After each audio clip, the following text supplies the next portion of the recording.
Welcome to the New Rugged Order podcast, exclusively on the Hard Knock Digital Culture channel.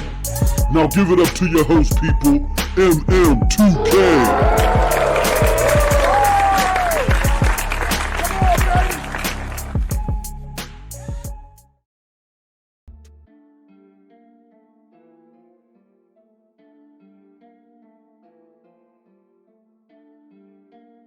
Yo, what's up, people? It is your boy, MM2K of PNTS Network and HNDC back again with another NRO Live, man, or NRO podcast if you're watching this as a VOD. Oh, let me see, make sure I get some more juice. What's up, people? This is the show where we talk about the latest and greatest in gaming news, particularly between the two platforms, Xbox, PlayStation. We try to address the stuff though, without the fanboy twist. We give you the same topics, but without the fanboy twist. We got a special show for you today. We got a great one Thank you for joining us. I know I've been out of commission for a while, so it's going to be a challenging schedule for the remainder of the week. That's because my wife she has to go through more rehab work on Mondays and Wednesdays. So those days where she has her rehab, it's more intense days. So Mondays and Wednesdays, you can pretty much count me out. Maybe Wednesdays I'll be able to do something. But Mondays, nah. Yeah, I'm gonna be offline on Mondays, and I'm gonna come up with a new schedule. Tuesdays we're gonna be doing NRO. It's gonna be coming back to Tuesdays. It's just something happened this Tuesday. Wednesdays are going to kind of be like maybe a video day. Thursdays, going to be our GFN Thursday, and then Friday will be our all encompassing day where, I try to get in as much as we can. I had some stuff to take care of this Friday, today. So it kind of pushed me back to like 3 p.m. today, Eastern. And also I wanted to see if there was going to be an FTC decision. We still may get one coming in while the show is live. And if we do get an FTC decision coming in while the show is live, we'll definitely touch upon it and give our thoughts on whatever the decision was and why it may have come about that way. It'll be an interesting discussion. I'm not that big on FTC versus I'm not big on this whole APK deal, following it from every injunction and preliminary this and that. That's not my thing. But the big milestone pieces, I will cover it. IOG, what's going on, Internet of Games? Good to see you, my good brother. Yeah, IOG, I keep forgetting to send you to include you on the notice as well. Some of you guys and gals with your Twitter handles that it's hard for me to remember. It's not personal if I forget you. It's just I try to hit Vet up too, and Vet done changed his name. Vet, if you hear this, just become VCG, man. Something simple. I try to hit up Vet and others, and y'all names be too. Mine's is very simple. MM2K. I just did that because I thought it's just better to make it as easy as possible for my followers to find me. You know what I mean? But yeah, so for those of you that don't get tagged when I send out the tweets, that's the only reason why. I be trying to find y'all. I try to pull y'all up. I can't find y'all. Yeah, we got an interesting set of shows today. We're going to first talk about the FTC versus Microsoft and ABK. It's an interesting development that we're waiting on as far as the final decision. I want to talk about, everything that's led up to it, this waiting point, what the next steps are for the FTC case, regardless of which way it goes, and likely steps for the deal overall. We're going to go to a reliable source to get all that. Also, we're going to talk about Final Fantasy 16 versus all the rhetoric that's out there and some important information in contrast. People are trying to say that Final Fantasy 16 is a flop because at the same point in time, it does not have as many sales that Final Fantasy 15 had. Is that a legitimate claim, or is that just fanboy fodder? We're going to get into that. And last but not least, I'm going to do something I normally try not to do here. I look at it at first, or on the surface, it may look like that I'm trying to contort two worlds. That's the cloud gaming world and the mainstream gaming world, which I get it. Really, they're like water and electricity right now. Trust me, I understand. As a cloud gamer who has a publication dedicated to the cloud gaming community, and I understand the thought process and the pros and cons and do's and don'ts over there. I understand how it tremendously contrasts to mainstream gaming. I'm not saying one way is better than the other. I'm just saying I know that the difference in the thought process, and I know there's a lot of the majority of mainstream gamers don't want to hear nothing about the cloud. And really in vice versa type of fashion, cloud gamers don't want to hear about the things that make you guys tick over here on the mainstream. That's why I had to drop like an editorial, like, hold on now, I'm talking about some things that matter to the majority of gamers, and they can afford to ignore you now. You really can't afford to ignore them because you need them. You know what I mean? So it's two totally different demographics. Both are equally important. One is equally important now. One is going to be equally important for ushering in the future. So again, I get it that we don't want to talk a lot about cloud gaming in the likes and the dislikes in this space. This is more for the mainstream hardcore gamer. However, there is a tool that comes from the cloud gaming space that I think is just ripe for the hardcore gamer. And I really think it's something that should be in every hardcore gamer's repertoire. Despite this whole back and forth about cloud gaming, it's not really a market. It's not, this, that, and the other. Nah, screw all that. I got something, and I'm gonna make a case on why you should really be getting into GeForce Now, and particularly GeForce Now Ultimate. We'll get to that. With that said, let me shout out the chat. We got people chirping in the chat. Chirp, chirp, chirp, chirp, chirp. Shout out to everybody in the chat. Let's bring up y'all comments. Hold on, what's going on here? We got IOG in the house. He says lurking. And then he says shimmer. And he says, if I want to be remembered, I'd cut the shimmer and camo. Oh, IOG, I know how you get down, bruh. I'm talking about my fellow content creators who I gotta type in a whole syllabus in order to find them on Twitter. Like, nah, that's not what we want to do, man. Somebody might hear us, and I get that we got our tags in different spaces, but people be in the go, boom, boom, boom, boom, boom. Just make it simple, man. That's why it's MM2K or, well, I'm sitting there, Mighty Most 2000. That's what MM2K stands for. That's the short version of Mighty Most 2000. So it's either Mighty Most 2000 or MM2K. You know what I mean? So, all right. With that said, let's get right into it, man. Also, I got to hit up Cold Blood, make sure that he's aware that we're live. Cold Blood, he's on social media, but then he ain't. Let me put this in there. Oh no, I already hit up Cold Blood. I already hit him up. And one thing I want to put out here too, I normally don't. I've been more and more disassociating myself from the console war.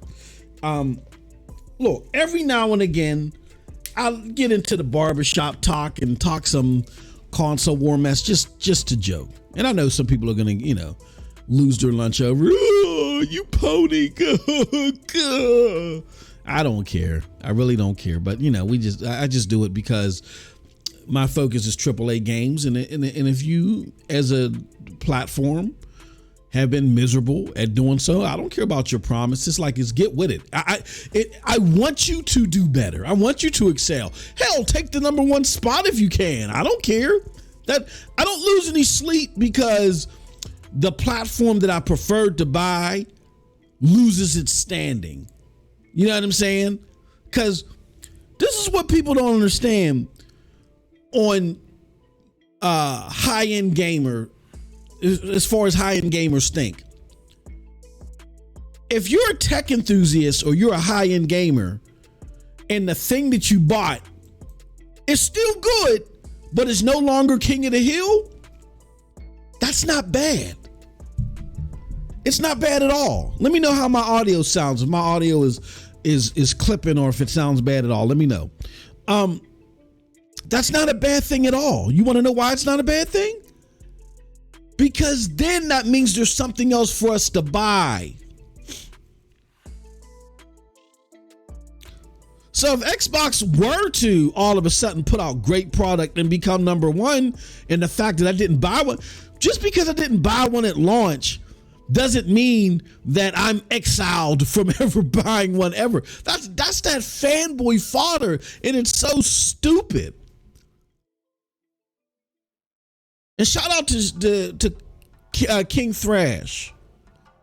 who's a big time PlayStation enthusiast. He would argue he's a big time PlayStation enthusiast because they're putting out the best games. Okay, fine, whatever. But he normally goes back and forth against Xbox enthusiasts. And I noticed this tiff online that he was having with somebody because he challenged them and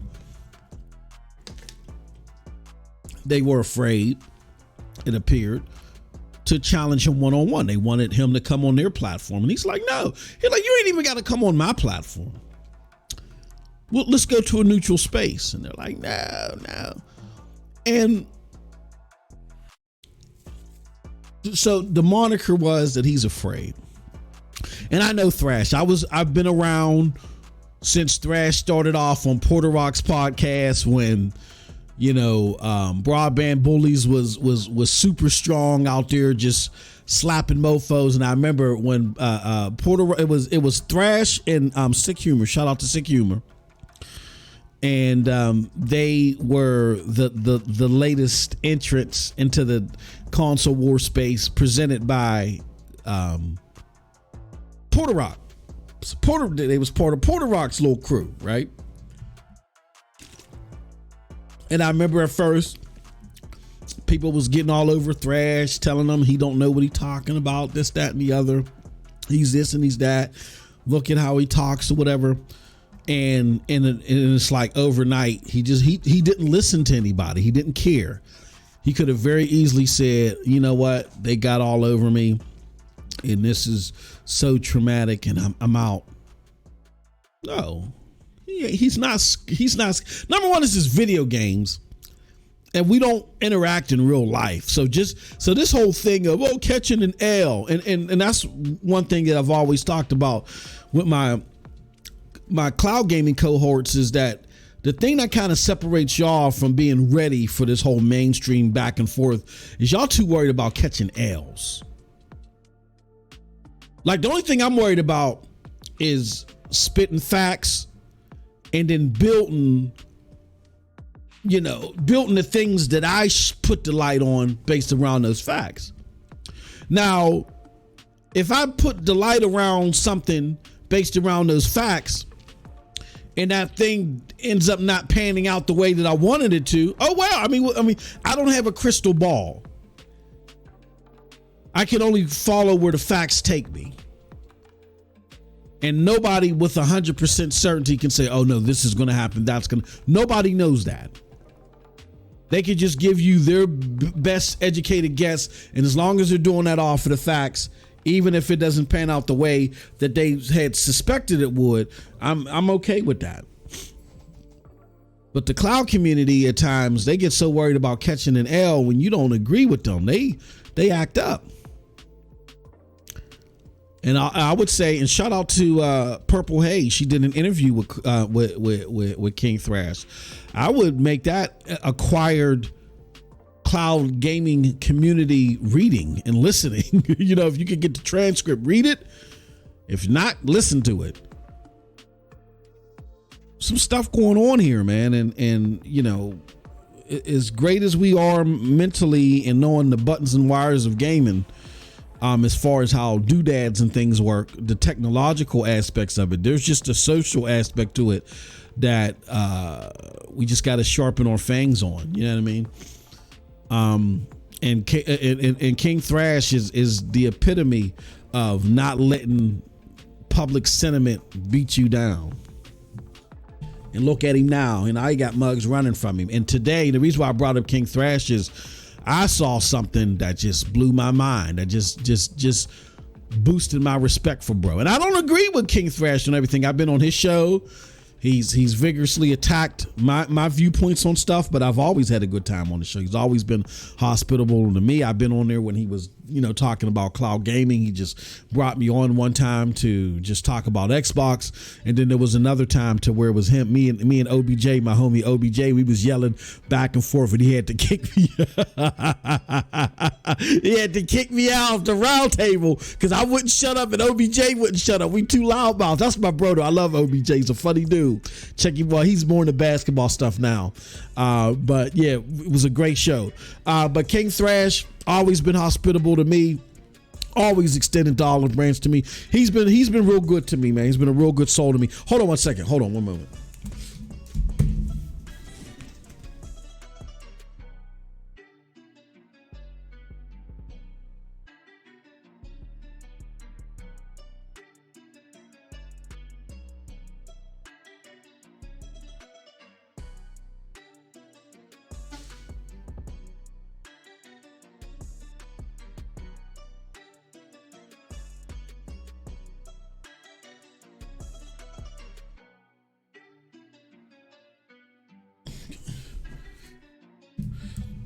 Why my respect meter for Thrash went up tenfold. Even my mentor Z, even though, Broadband Bullies versus the Round Table, we had that rap off, you know what I'm saying? And it's all in good spirits. It's just, brothers just cutting up and, just cutting ish against each other. But that's why Z has like utmost respect for him too. He's always on the show. He's always welcome. He's entertaining. He's enlightening. He's ferocious, man. And that ferociousness, I appreciate that, because I know a lot of people attack me for my ferociousness or my stubbornness. But I like what I like, and you're not going to persuade me that I shouldn't like what I like. And that's what I like about Thrash. And so what Thrash did today, and shout out to my other brother, Tim Dog.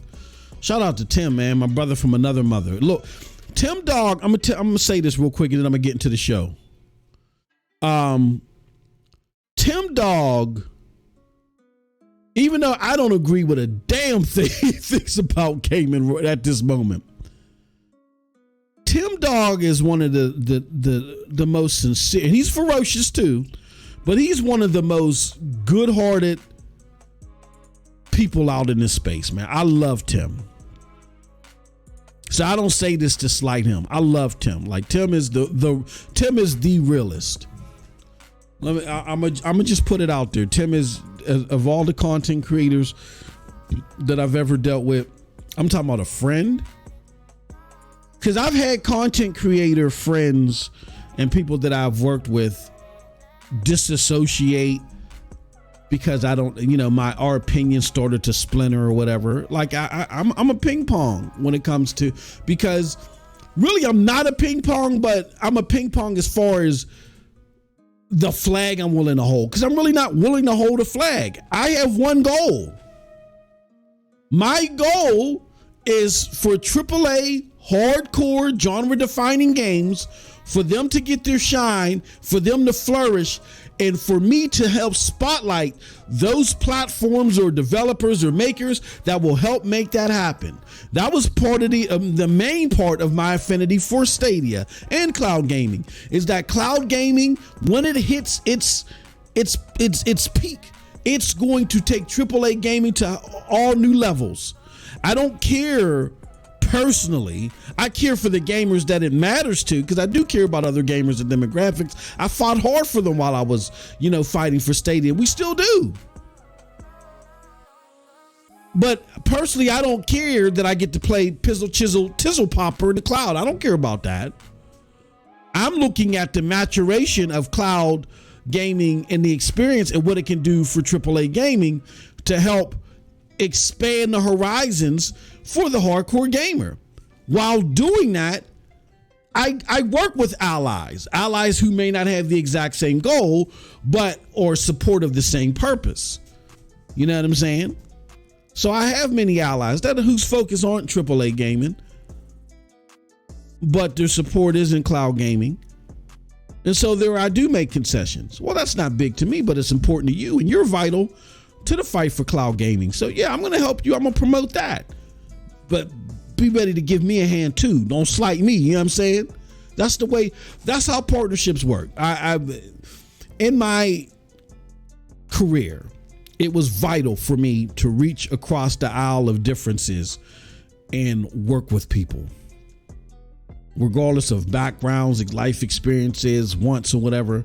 My job is predicated on understanding people, understanding what makes them tick, and working with them to to find a common goal and obtain that common goal. I focus less on what divides us, and I focus more on what makes us alike.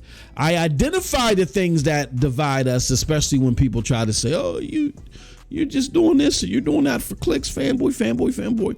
I'll focus on that and say, no, you're just out in the weeds and your thought process is not, you're being emotional. But let's get past that emotion. Let's find some commonality. That's how I operate. And that's why I love Tim. Tim is a great guy. He's a great friend too. So yeah, I'm not saying this is like Tim at all. I'm just saying Tim held a space with a whole bunch of Xbox enthusiasts. Some may say zealots. And King Thrash held his own, man. By the time that Spaces was done, King Thrash had mugs that would decimate PlayStation every day. He had them saying PlayStation was a great platform. These are the same people that are of the focus today of our conversation because they're trying to say Final Fantasy 16 is a flop.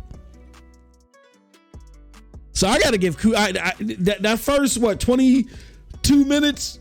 That all went to King Thrash. He deserved it, man. He deserved it. Holy cow. Jeez Louise. But yeah, let's get into it, y'all. Let's go to the chat. Get some more great comments from the chat.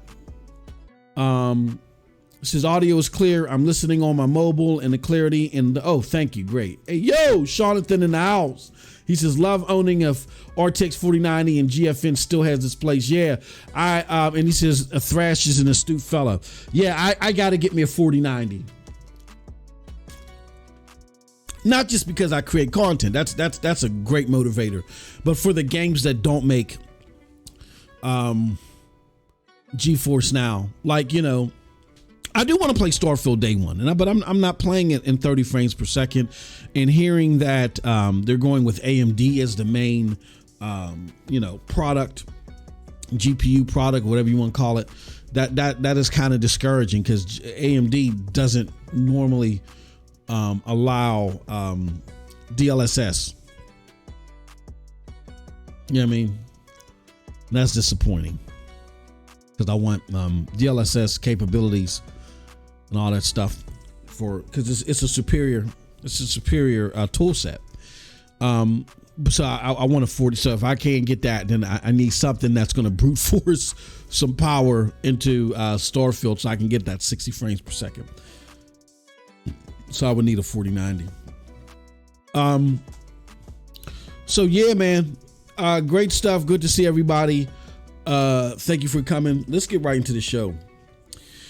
So let's first talk about FTC. Oh, no. FTC. I got the wrong thing up. Let's talk about FTC versus Microsoft in ABK. So we're waiting on a decision of a preliminary injunction. What happened was the FTC heard that as a result from the CMA's decision to block, and then the tribunal is I guess going to start at the end of July to try to appeal the block, that Microsoft was looking into ways to bypass CMA and still get the deal passed. For some reason, there's just this belief that they can look past FTC. They can just still approve past FTC. So in lieu of any trickery that Microsoft might try, FTC decided to file for a preliminary injunction to block any such trickery to get the deal passed before they go and do their things to have another hearing, I would believe, to, as far as an official block, a long systemic block. And so they had their preliminary injunction hearing. It ended Friday, I think, last Friday, and we're still waiting on a decision. And people were told that we would have a decision by now, but we don't. I wanted to share with everybody my thoughts on the case. And I want to share with everyone, hold on, not only my thoughts on the case, but what could potentially happen either way with the FTC portion of it. I want to focus now on the FTC portion of it. So you know how we do. Let's do this. Let me show you something. So this is from Reuters. These are, when it comes to this stuff, I don't listen. I hate the name. I don't listen to Florian. I don't even listen to Itis. I will say this, that I feel like Itis, out of all these legal experts, has been the most accurate and down the middle. I mean, he's been more, seems like he's been, gravitated more towards the deal, but it seems like that he can be fair and unbiased. So if you want to get a quick spot from an expert and and get it solely off an expert's take, their personal take, I would suggest listening to Itis on I think he's on Reset Era. Anywho, I listen to CNBC and then I check out Reuters when I want to get to the what's next. I don't listen to these agenda holders on Twitter. Twitter is not a real space. It's pretend land. And so here's what Reuters has to say about the potentiality of anything when it comes to this deal. First, they say, it says Facts Box, potential outcomes of FTC legal bids to block the Microsoft Activision deal. Says Microsoft is seeking to buy Activision. They face two legal fights in the incoming weeks with U.S. antitrust enforcers who are determined to stop the $69 billion transaction. It says the first fight will be in federal court beginning on June 22nd and running until June 29th. The second, if it goes through, is before a Federal Trade Commission administrative law judge and begins on August 2nd. Here are the four potential outcomes of the California hearing. This is the preliminary injunction that's going on now. A, the judge, Jacqueline Scott Corley, may grant the preliminary injunction. She may side with the FTC, Reuters is saying, and they're basing this off of conversation with experts because Reuters has a name, has a brand, and they want to get it right. So Reuters is saying, and IOG, I don't know if you're there still, but if you're still here in the chat, let the people know, what Reuters true or fact rate is. It's of the highest up there. I think it's like 70-80%, which is high because a lot of these publications just want to be out there first to get the clicks. Reuters, they rely on their name and their brand for dependable reporting. They're the last of a dying breed. So again, after talking to experts, these are the four conclusions that they come to that are likely going to happen from the case. The judge may grant the preliminary injunction and the companies terminate, meaning they're like, look, man, this has become more of an uphill battle. We're done. We're going to dissolve, and the deal doesn't go through, meaning Activision walks away from the deal because they have to approve an extension, and therefore the deal doesn't go through, and they get to keep the $3 billion from Activision. I mean, from the deal not being accepted within the next amount of time. It says in the past, companies which lose at this point have scrapped the proposed deal. The second potential option is the judge may grant the preliminary injunction. The company still extend the deal to past the deadline of July 18th, and they take the fight to an FTC administrative law judge in August. So the preliminary injunction occurs. They say, okay, all right, okay, you win this round, FTC, but we're going to battle it out. In August, we still see greatness in this deal. So if the preliminary injunction is given, they cannot bow out, and they could say, okay, we'll just deal with the judge in August. We're going to ride this thing out. They could approve it for another 6 months to a year, whatever. And they could say, we're going to ride this thing out. The next is Corley may refuse to grant the preliminary injunction, and the FTC drops the fight. So the actual direct opposite of the first thing. They could say, you're not getting a preliminary injunction. FTC could say, okay, it's not worth fighting this any further. And they give an example. This happened recently with Meta Platforms' purchase of VR content within Unlimited. The FTC lost in federal court and dropped the internal FTC challenge. They could say, okay, well, we're done with this. Now this is just FTC. This doesn't mean then that the deal gets approved, because we got the CMA that we got to talk about. We'll get into that in a little bit, but then that would get the FTC out of the way. Okay, so that's option 3.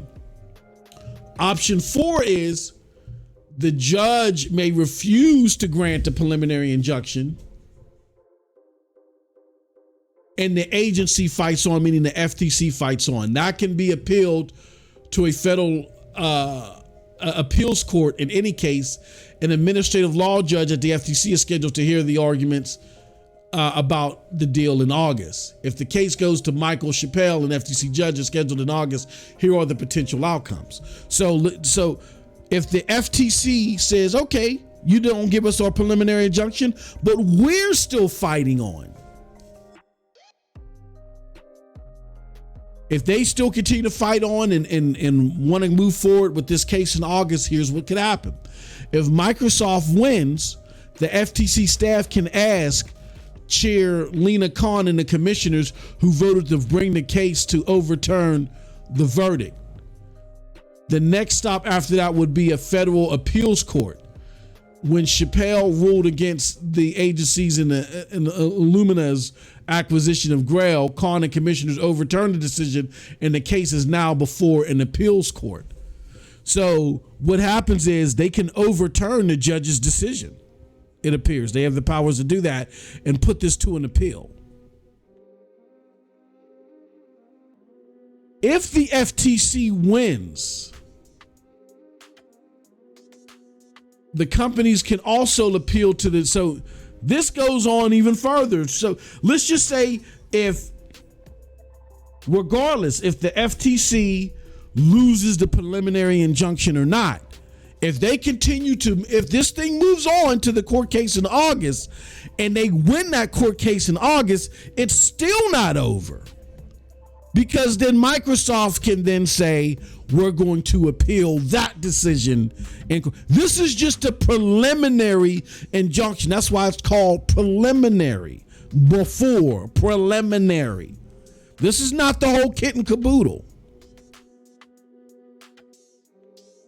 Now, the concern is that while they're waiting for this court case in August, if they lose the preliminary injunction, Microsoft can try to do some things to still close the deal despite CMA's decision. So this is just another stopgap measure that the FTC is putting out there. So there is a multitude of potential things that can happen, which tells us that nobody knows how this is going to happen. No person on this planet knows, except the judge. Doesn't know how the PI is going to be ruled, and nobody knows what's going to happen after that because those proceedings haven't even started yet. So nobody knows what's going. The only thing we do know is that this has so much potential to go on forever and ever and ever. And let's just say you are an Xbox gamer, enthusiast, maybe even zealot, who's sitting there waiting for this to happen because you just want Xbox to win. Or maybe you just want these Activision games in Game Pass. I'll say this to you. If you want these Activision games as an added benefit to an Xbox experience that you're already thoroughly enjoying, okay, fine. My suggestion to you is just continue to keep playing games. But I have my doubts, though, that anybody that's following this case thoroughly, that's an Xbox enthusiast, is totally happy with the state of affairs with Xbox.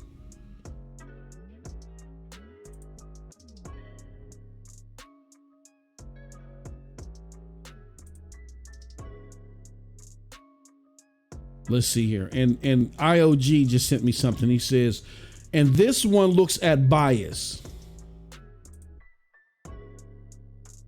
Okay.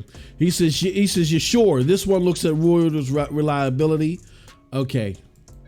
Yep. So let's put that up there. Just as a backdrop to the things that we got up here, in case it says Reuters reliable. Reuters is one of the biggest news agencies in the world.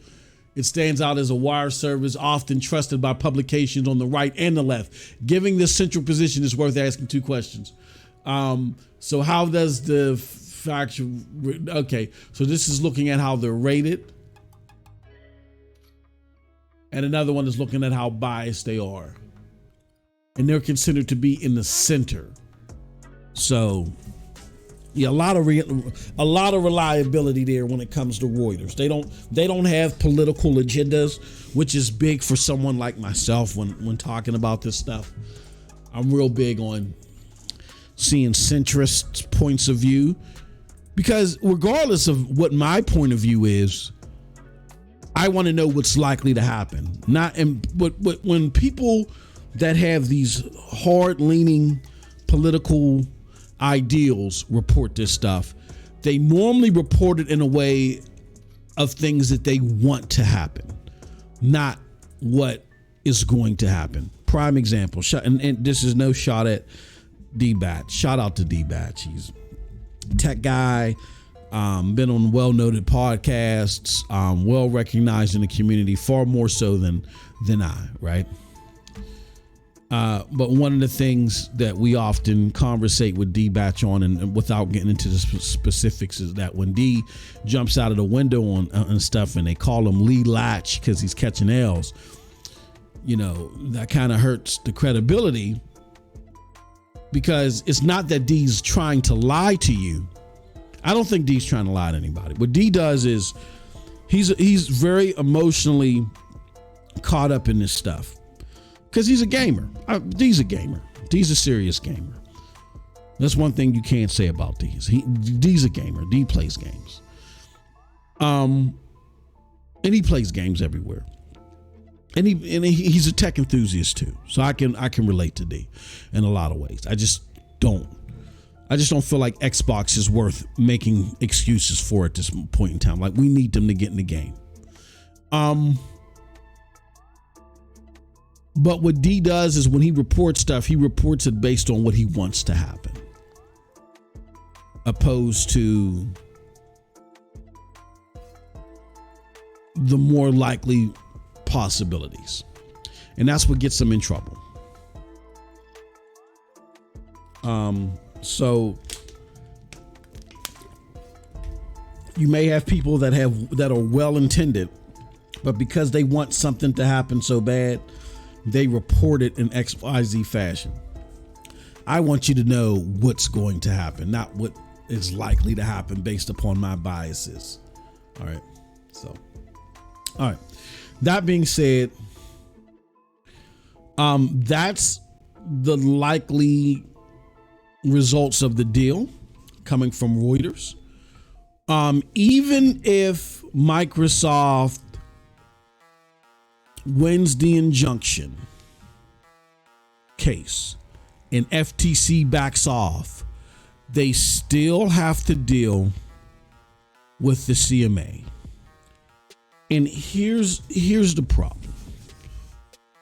This is a big deal. And when I say big deal, I mean big deal separately. I don't mean this is a big deal. This is a big deal. And it is involving a lot of money, and it definitely will have a significant movement in the market. But it's not something that is on everybody's radar because it involves gaming. Like, just look at, when you listen to the FTC case, I feel like the FTC, as far as the legitimacy of their case and the evidence that they have, is very strong. It's just been the argumentation of that evidence that leaves a little to be desired. But we'll see how everything pans out. In my opinion, that's just my opinion. But when you look at the argumentation of this evidence, there's just not a lot of understanding of what's going on here. And that's why I think PlayStation can even be blamed as much as they are. Like, there are emails out there talking about how you want to knock PlayStation off, but I think all indications and why cloud, and I think CMA got it right. They got the sharpest approach to this, is that this is bigger than PlayStation. It's about knocking off Amazon and Google. This was like Thornton M. Oh yeah, and that pesky PlayStation. Yeah, they're pesky as hell too. We would love to. We tried to get them on board and sign them to some type of preliminary deal with Azure, and they're not pursuing that.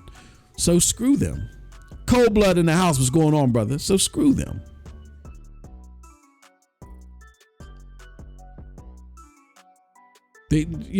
So now we're gonna knock them off. We're gonna teach them for ruffling our feathers. But it's more or less still to do with Amazon and Google. But nobody can understand, and that's why this farce that, Sony did this to us and Sony did that, is baloney. It's baloney and sausage. Want to know why? Because Microsoft, with the 360 era, pushed all that back. When they made their investments in getting all of the games that PlayStation had,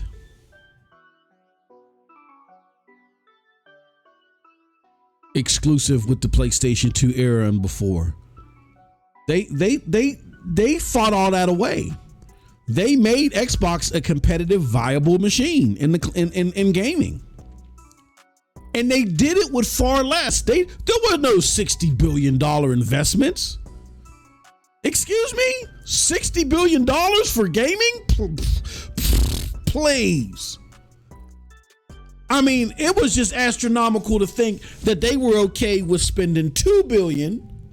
Well, really, they didn't have a choice to. And I think, honestly, to be fair here, not to be fair, to be honest, I think they knew they would have to, but it was worth it to thwart Sony, because you got to remember that was the battle of the living room era.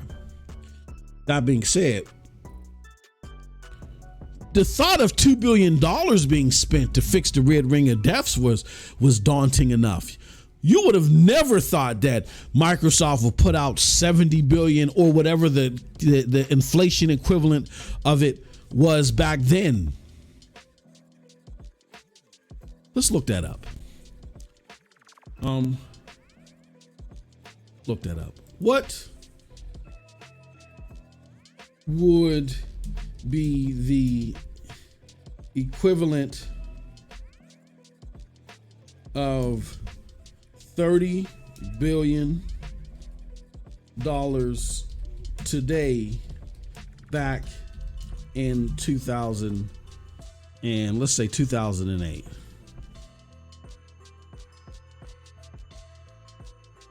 Okay.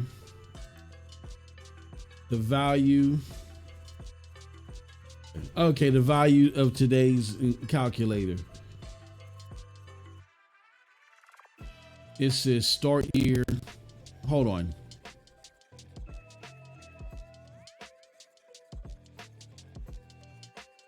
Okay, it says $100 in 2008 is equivalent to 140 today, 41 today. Okay. So let's say 30 billion.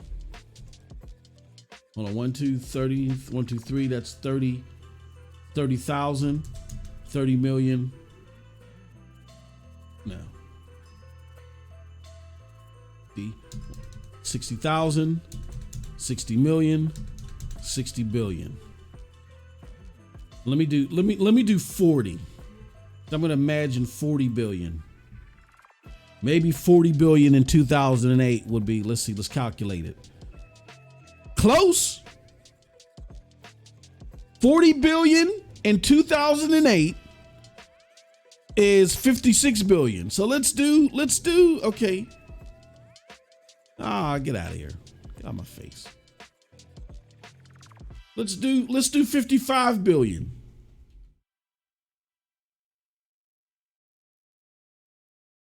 $55 billion. How much was the Activision Blizzard deal? Let me take that down some. Calculate. Yeah, okay. So 50 billion in 2008 when the Red Rings of Death.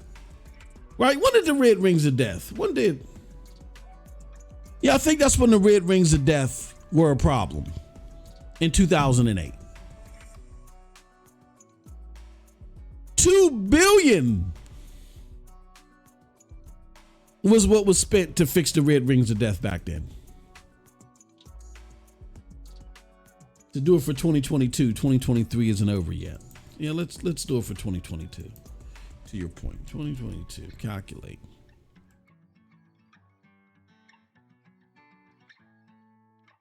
$67 billion. So we'll say 52. Let's do it. Hold on. Let me do 52 billion. Let's do 52 billion.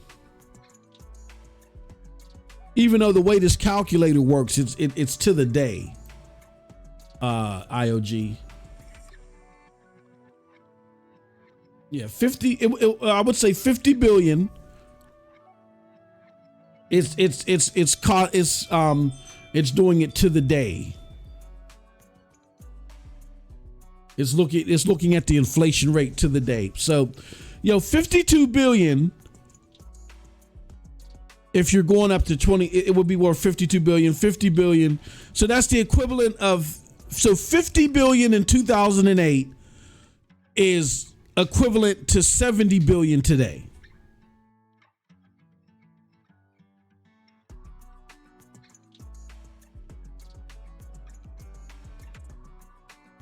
It's equivalent to 70 billion today.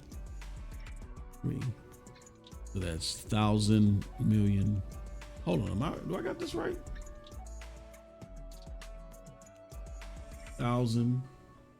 Yeah, 52. Yep. So 50 billion in 2008 is equivalent to 70 billion today. 71 billion to be exact. So maybe 49. Let's try 49. Get back to 2023. And let's do 49. Stop doing this, you damn. Come on, man.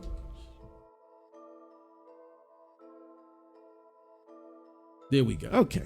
So 49.5. 49.5 billion in 2023 gets you to like 70 billion. 49.5 billion in 2008 gets you to 70 billion in 2023. So knowing that, Microsoft of past would have never dropped 49 billion on Xbox. So they have more studios. They have more resources than they ever had. And they did better in 2008 than they're doing in 2023. Make that make sense to me. And then look, with all the work that was done in the 2008 era, the seventh generation, Microsoft had wiped away all of the exclusive deals that Sony had. They had wiped them away. What happened was, when this regime came in, they no longer believed in them. Why? Because Tomb Raider didn't do well. When they spent the money for their Tomb Raider deal, and Tomb Raider wasn't the huge success that they had hoped it was following Quantum Break. When Quantum Break and then Tomb Raider didn't really break the mold for Xbox, under Satya Nadella, they said, forget it, we're not doing these anymore.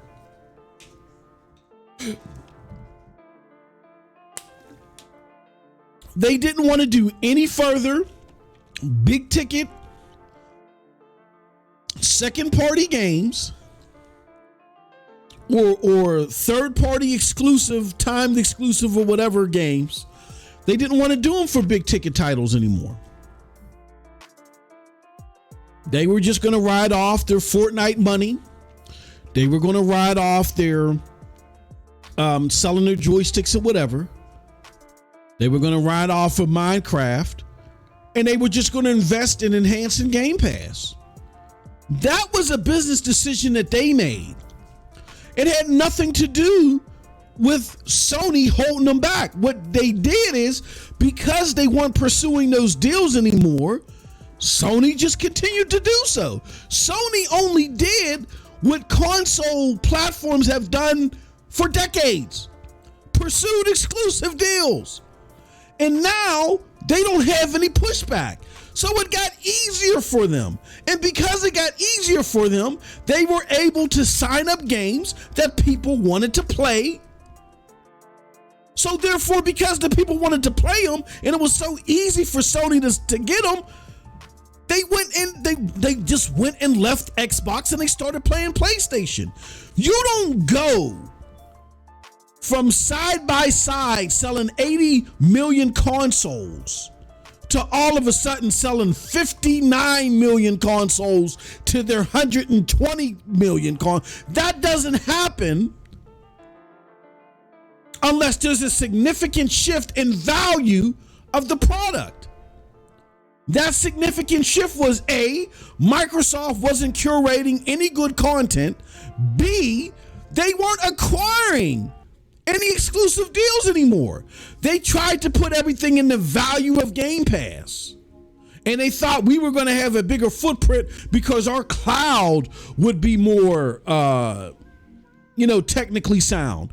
That was a business focus of theirs. They decided to shift their focus from the atypical norms of the gaming industry and to shift it elsewhere, because our war chest is so big, so they can't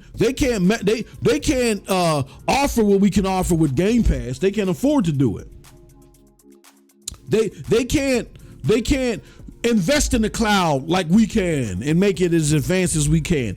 And in both instances, they found out that their pursuit of budget gaming, of budget high-end gaming via Game Pass, and their pursuit of the cloud was not what their demographic was looking for. And they just couldn't do it up to standard. Look at xCloud. xCloud, as far as performance is concerned, is at the bottom of the barrel, next to PlayStation's cloud service that's capped at 30 frames per second. But PlayStation isn't heavily pushing their cloud at all.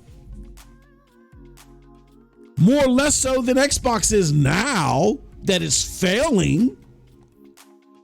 Because what did they expect? They expected people to realize that they could play Halo on it, right?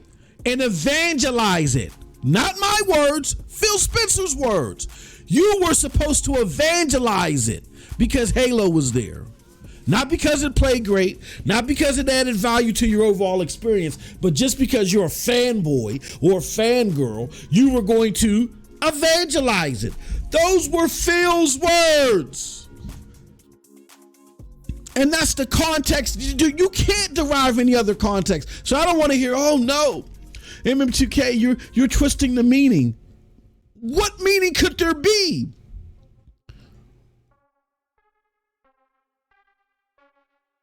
You can't be that brain numb. Evangelize it? He's talking about because it's there. You idolizing and worshiping it.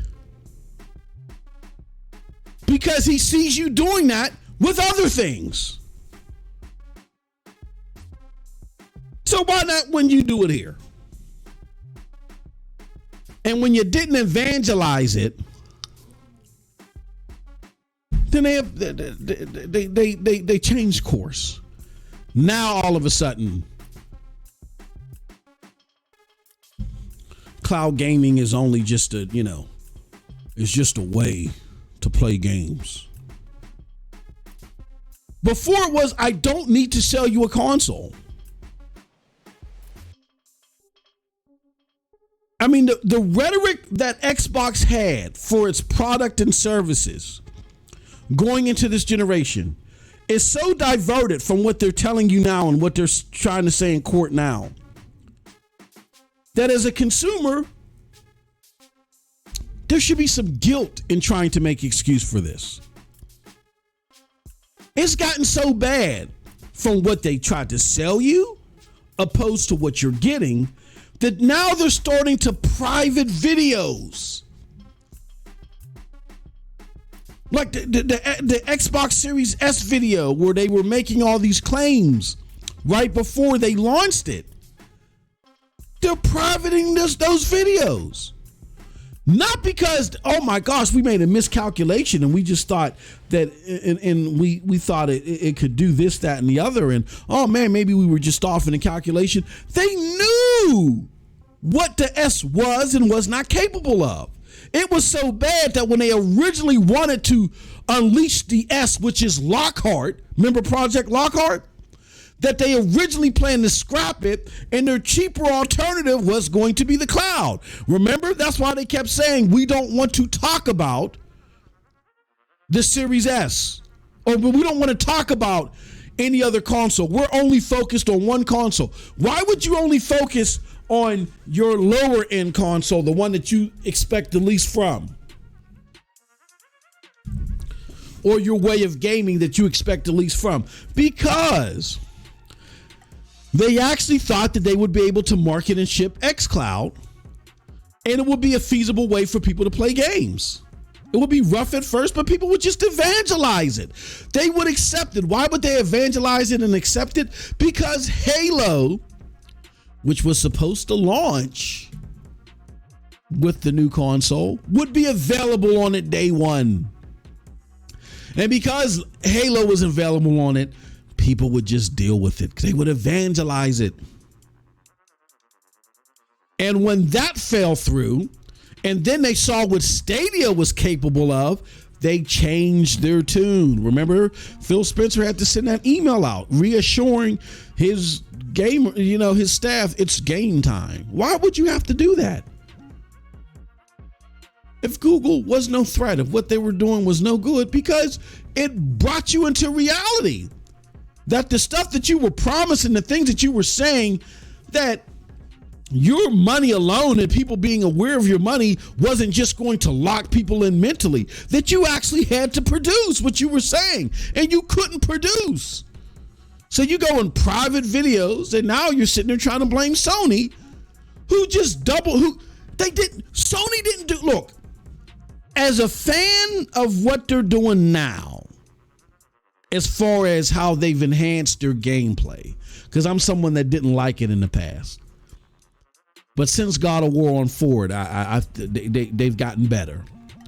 Of someone who's liked how they've enhanced their gameplay, I am the first to tell you, Sony didn't do anything special. They truly didn't. Sony, and I'm going to be honest with you, dare I say this now?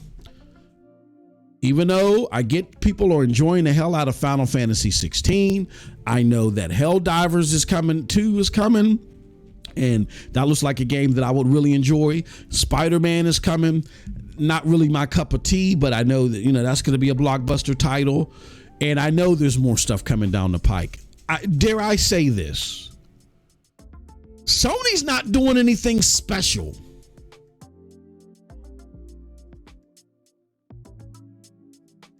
I repeat, PlayStation isn't doing anything special. It's not that PlayStation is doing something special. It's just that Xbox is doing so horrible that it forced people like me to say, well, damn it. Let's incentivize PlayStation to at the very least, stay on course and do better. Please, you don't give up on AAA high-end gaming. Please don't do what Microsoft is doing. just be, I don't want to say irresponsible, but just out of neglectful practices, just be incompetent at every core level possible. You can't put out a AAA genre defining game. You can't reach your marks for any of your critical product and service genres, and you can't come to fruition with anything technical as you stated, as you told people that they would be. At the very least, as a tech enthusiast, I should be able to get an Xbox console and say, hey, look, I got a 1440p machine in the Xbox Series S. I have the world's most powerful console, where it doesn't matter. The PlayStation just can't offer what this thing offers in the Xbox Series X, and I don't even have that. I get a better bargain out of the $400 console, the digital console, because it plays games just as well as your Series X, and it has a better catalog of high-end high-end AAA games.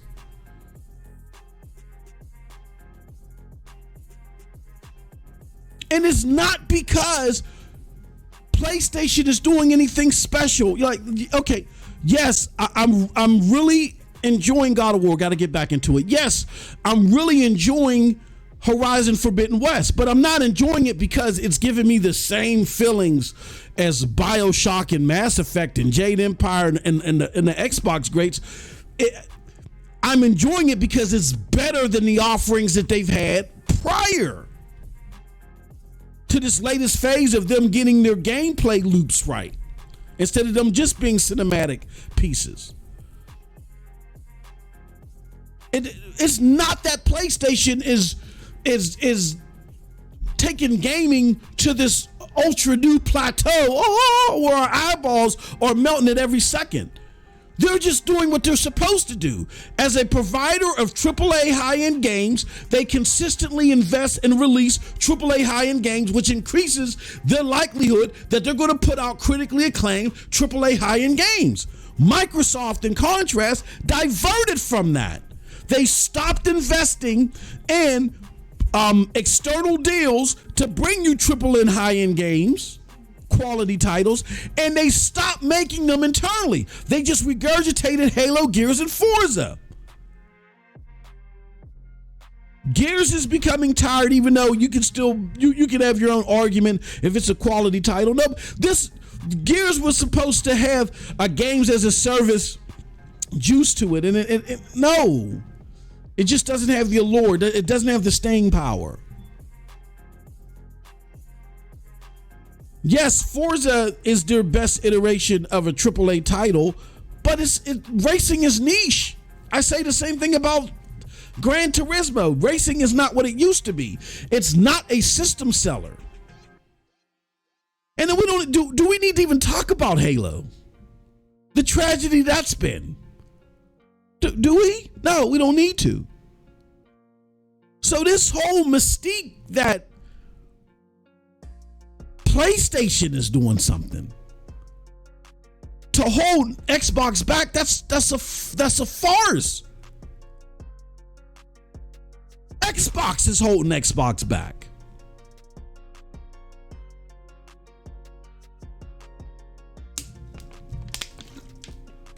And while buying Bethesda, and don't get me wrong, it's their title now. They bought the property, it's theirs. If the game gets a 10 and is considered the greatest game ever, Xbox gets that credit. It's their property. But Xbox, let's be real here. Xbox didn't sit and help conjure up the idea of Starfield, like how they helped inspire and how they supported Mass Effect. How, like, when Ken Levine told everybody there wouldn't be no BioShock if it wasn't for Microsoft, if it wasn't for the intervention of Steve Ballmer and, more importantly, Bill Gates, how they sit and work with him and really helped him bring that game to fruition. There wasn't that type of support. Yes, the engineers worked with them. They polished the game. I do believe this is going to be a more polished, unbuggy game from that ilk. But it's releasing at a very disappointing 30 frames per second.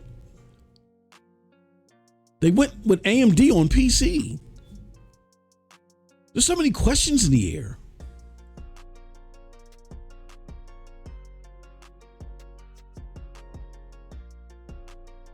So I don't believe in that farceness. Hopefully the legal entities that are part of this don't fall for it either. And, you know, gamers can finally be rid of this whole transaction. If not, if the preliminary injunction isn't granted, like we showed you via Reuters, there's other remedies. But that whole argument is just, and that's why I don't defend Microsoft at all. It's not that that PlayStation made it hard for you. You abandoned the winning formula. You abandon it. Instead of changing the personnel to get the winning formula to work like how everybody else has done, you're trying to disrupt the industry to fit with the incompetent personnel. You're trying to disrupt the industry so Phil Spencer can win. That's all that's going. The Phil Spencer can win with his losing strategy. For his inability to eyeball games and say, that one's good. No, that one needs to go in the oven. No, you need to do that. Like PlayStation has with Yoshida, like how Nintendo has with their execs. Xbox unfortunately doesn't have that. So instead of replacing the problem, they are now trying to disrupt the whole industry so the problem can be the solution. No, as a gamer of 35 plus years, I don't want that. Of course I'm not for this deal, but I'm not going to sit here and lie and tell people otherwise just because I don't want the deal to happen. I'm going to give it to you down the middle. I really feel like that the FTC had fantastic evidence. I just think the argumentation had faults in it. So therefore, I have no idea how this is going to land. We will see. So those are my thoughts on that. The preliminary injunction. Let's get to the chat. Get everybody's thoughts on that. Hold on, give me 1 second. Let me fix this here. Do something real quick. Give me like 1 second. Give me like 30 seconds. I'll be right back.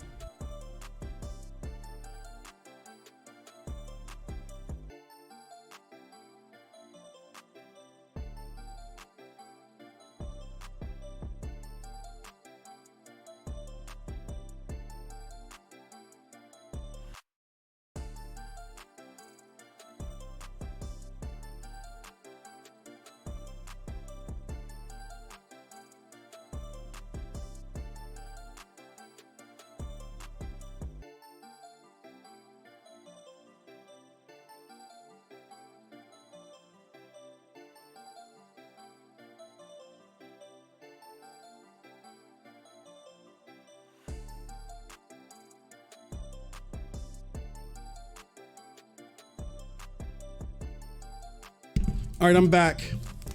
Let's go through these chats, see what y'all got to say.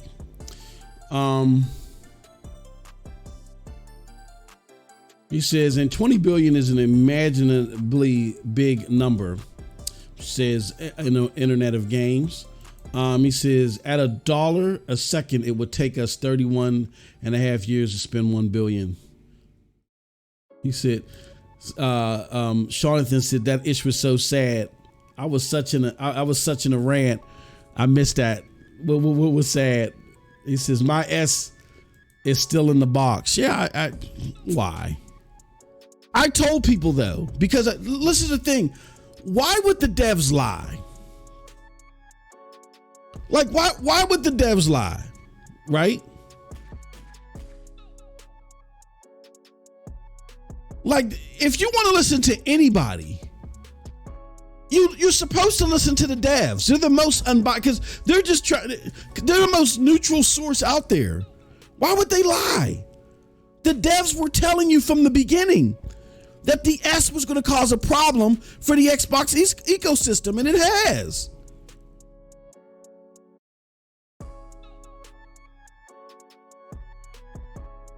Y'all didn't listen to them. Now y'all wanted to blame Larian. Like, and again, my cloud gaming people too that may be here listening to this, listen to this. Because understand, some of you, not all of you, but some of you are starting to pick up on the same tired fanboy zealot rhetoric that's coming from over there from these guys.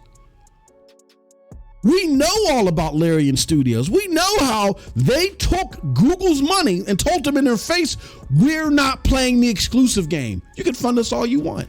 All that's going to do is give you exclusive early access. But when this is ready, retail is going to be everywhere. Google said, okay, that's what we get. That's what we get.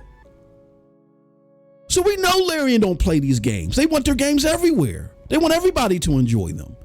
The moment the Xbox community started pressing Larian games and started making it their fault, I didn't see the enthusiasts push back enough and say, no, I can't co-sign on this. Larian is this, Larian is that. That was and regardless of me seeing that was your opportunity to say, hold on, let me back up a little bit, because something's going on here in this space that maybe because I'm new here, I just don't understand. But we know Larian. Larian is like a home brand name to us, and under no circumstances should you be sitting there talking like this about Larian, Xbox gamer. Like that should have been the red flag to the cloud gamer to say, whoa, something's going on here. Because Larian is being attacked. Microsoft isn't saying anything.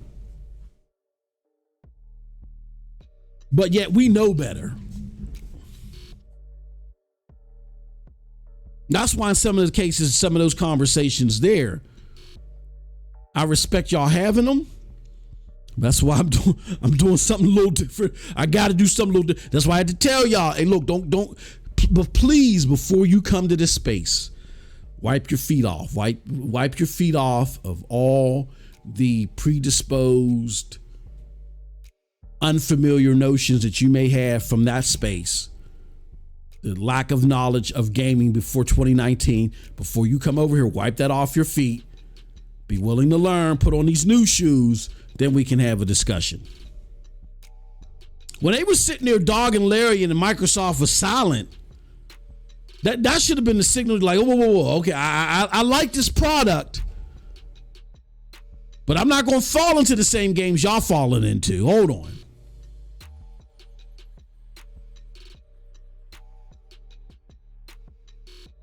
That's a sign there enough that the promises that were being made were not going to be followed.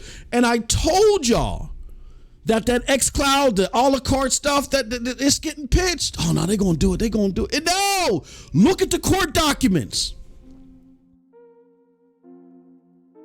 Microsoft, again, MM2K, you're a hater. You just want to do this.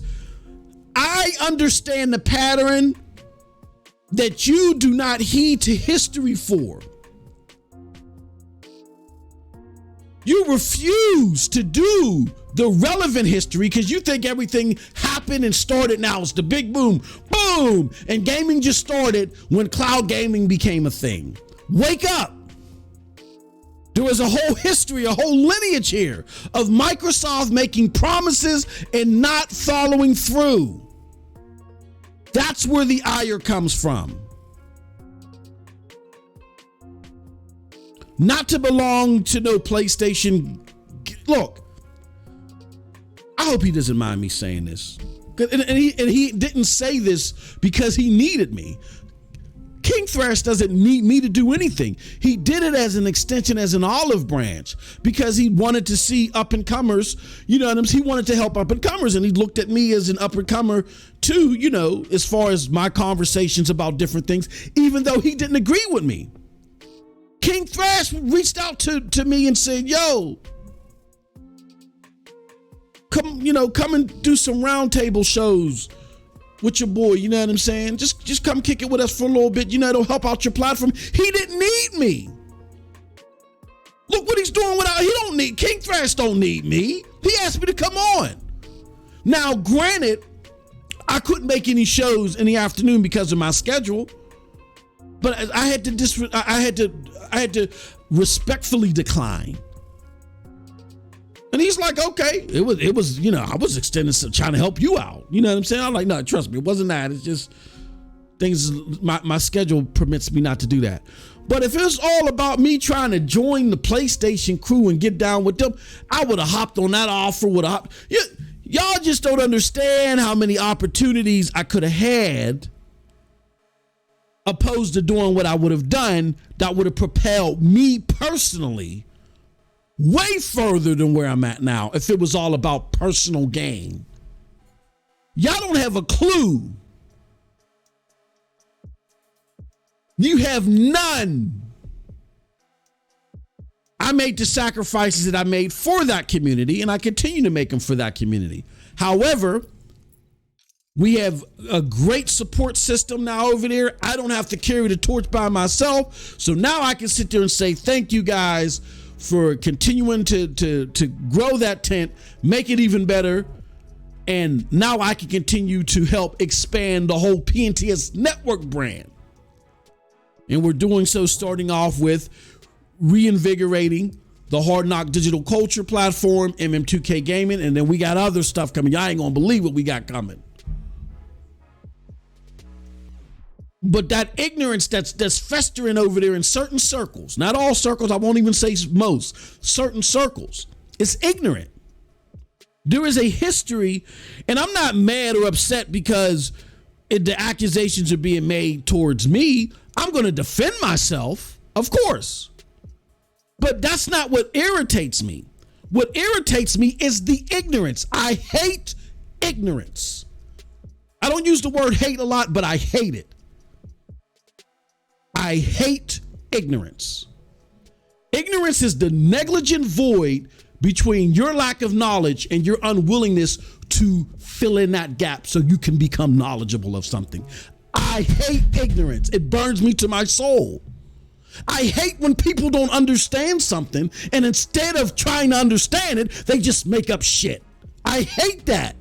Excuse my French. I know we try to be as safe for work as possible. It burns me up. So it's not the accusations towards me. I could care less. This is video games. But personally, the realest, rawest, uncut portion of MM2K that y'all get, when I do go off, and y'all can tell when I'm just playing around and just being a jackass, opposed to when I'm going off. I go off when I'm talking to someone who is ignorant of something. And instead of filling in that void of ignorance, they continue to stand firm on it.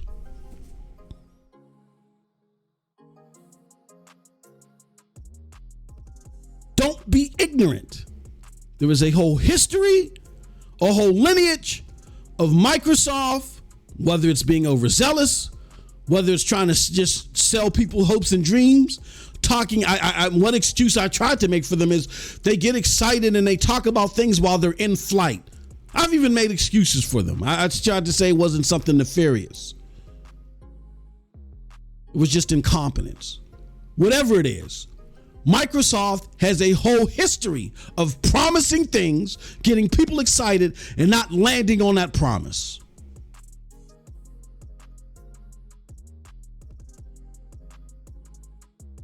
And it's me recognizing as a AAA genre-defining influencer and content creator, as much as I appreciate PlayStation,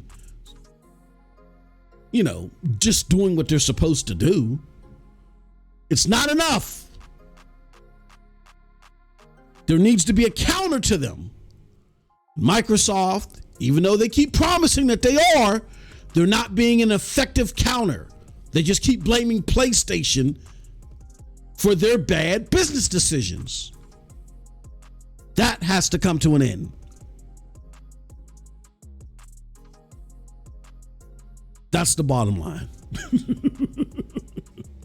I don't want to hear the fanboy rhetoric of this, that, and the other. And you hating on Xbox, man. Shut up. We need them to do better. And like I said earlier, it doesn't hurt me that I bought a PlayStation and then didn't buy an Xbox. And then all of a sudden, let's say 2024, 2025, they churn it out.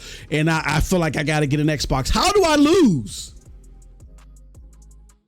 It's not like I'm forbidden from buying an Xbox I didn't buy it at launch.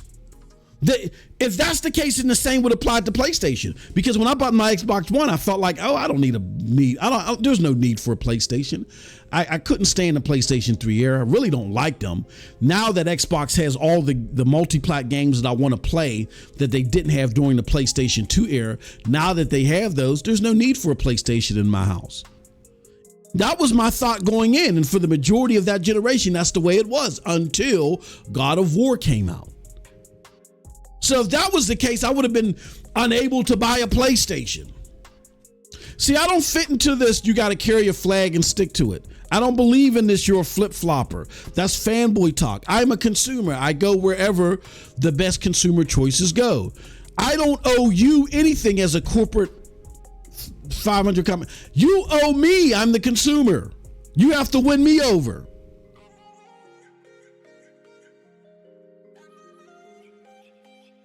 I don't carry anybody's banner unless you are doing something to excite me now.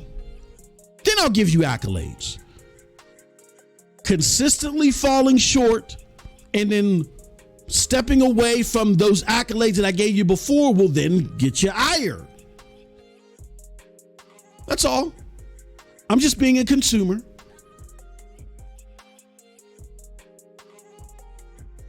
So, no, I just thought it was important to put that out there. Because I hate ignorance, man. I just hate it. When you don't understand something, you're supposed to say, hold on. And then you may fill in that gap and still walk away not agreeing. But at least you're talking from a point of factuality. Well, you know what? You're all right.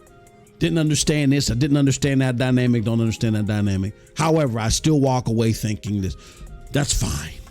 At least now, you're out here and you're adding to the fact base of players or the knowledge base of players, of gamers. That's what it's all about. That's why I'm here.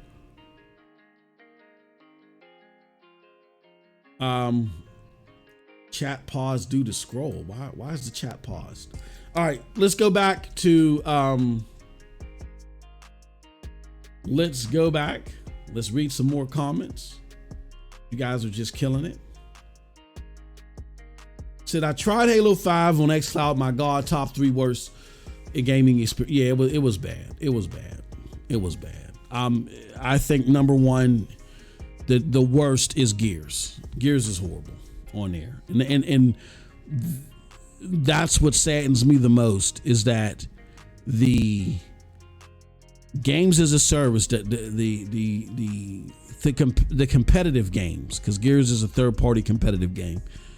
The competitive games are just god-awful on xCloud, except for Fortnite, amazingly. I don't know what they're doing with Fortnite, but Fortnite, as long as it's wired, is not bad. I don't know how it is wirelessly. I've never played it wirelessly, but playing it wired, it did not feel that bad. It was acceptable. Forza was another one. But the other competitive action games are horrible, and the worst ones are the Xbox ones. That's the most disappointing. He says, let's just say you didn't miss much with 5. He says xCloud needs upgrading real bad. Yeah, Gears 5 to your other Comment Cold Blood. Yeah, you really didn't miss much. No, I played it on xCloud. It was awful on the cloud. Xbox has held it back. Nobody will convince me this is Microsoft's cloud offering. He says the AMD deal was a FU to NVIDIA. Yeah, I don't see how you witness overdrive mode in Cyberpunk. Look at the scale of your game, which is supposed to be bigger. And there's supposed to be so much detail in your game, right?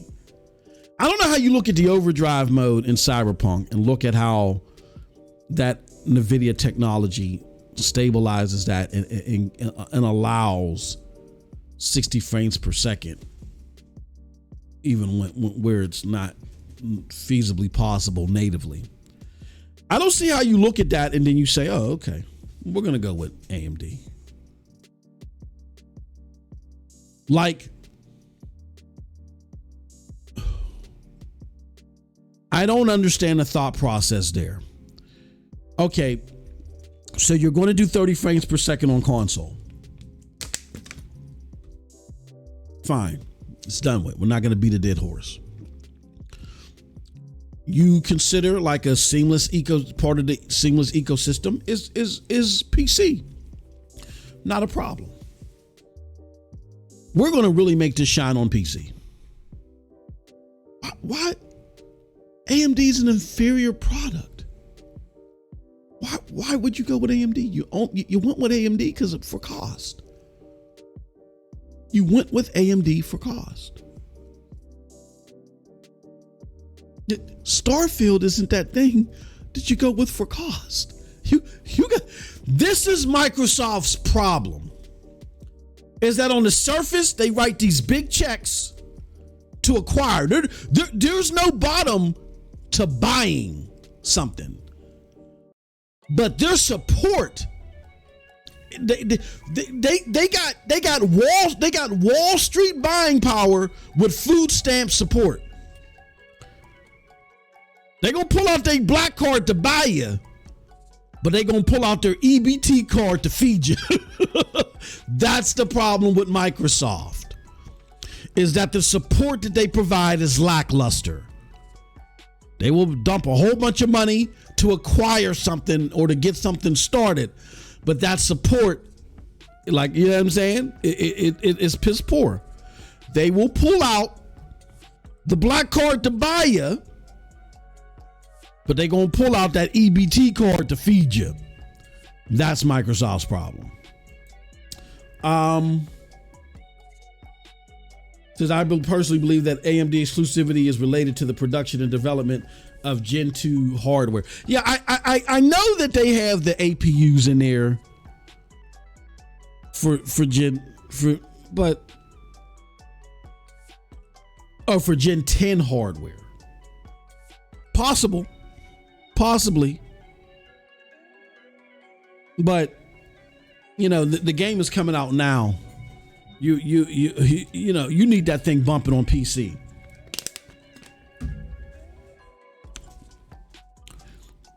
You needed to go with NVIDIA. I feel scammed that AMD exclusively BS. I just want DLSS. Yeah, that's it. That's it. You need this thing bumping on, you need all that realized on PC. Because again, that then tells the story for you for the seamless integration part.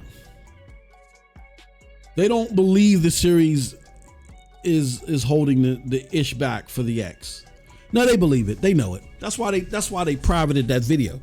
There's a difference between the argument and then what they believe.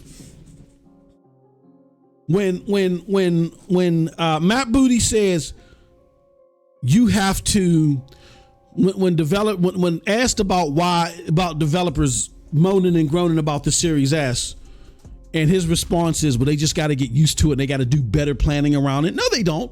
They can just skip your goddamn console.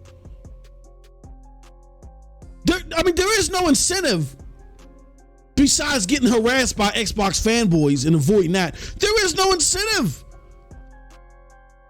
Especially if my budget is tight, there is no incentive for me to be on, to go through all those rigors and be on Xbox. That's why Larian isn't doing it.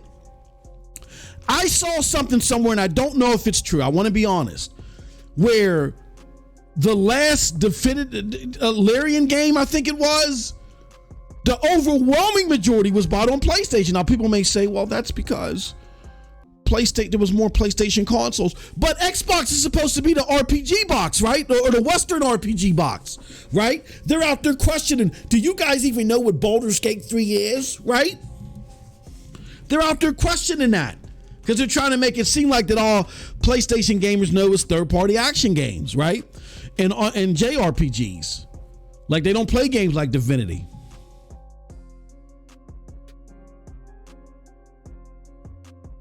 So if I'm Larian, and if those numbers are true, and you're the least selling console, and we're reverting back, we're starting to revert back to Xbox One versus PlayStation 4 ratio of 2-to-1 as far as console saturation is going. You're not doing anything for me with Game Pass. You're not doing anything in the cloud. What is why would I go through all this heartache just to make sure that my game launches with you? No, I'm putting the game out on PlayStation first. Because that's where the bulk of our money is going to come. Besides PC, that's where the bulk of our money is going to come from anyway. It's PlayStation. And being that you guys, that have Xboxes are supposed to love PC so much because it's such a seamless integration, then buy Baldur's Gate on your PC. Buy it on your PC. Or better yet, here's how you can play Baldur's Gate on your Xbox. Here's how you can play it day and date. You want to know how you can play it on day and date? Hey, Sean, you want to tell them how they can play it day and date? Newsflash, breaking news. You can now play Baldur's Gate on your Xbox day and date. You want to know how you can play Baldur's Gate day and date?